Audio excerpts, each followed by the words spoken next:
بسم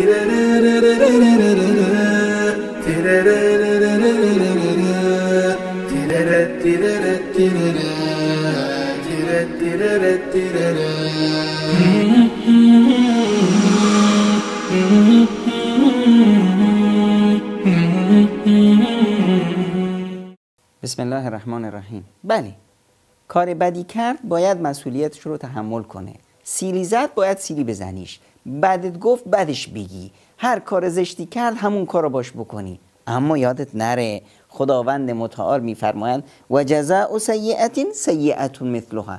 بله، بدی رو اجر به اصطلاح پاداش بدی بدیه، اما فمن عفا و اصلح فاجره علی الله.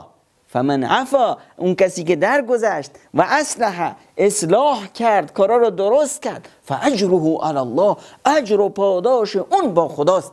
ان الله انه لا يحب الظالمین. و خداوند ظالمان رو دوست نداره. نکنه که کسی بدی کرد از اون بدیش بهش بیشتر بدی کنی که بشه ظلم و از رحمت خداوند و از محبت خداوند رانده بشی.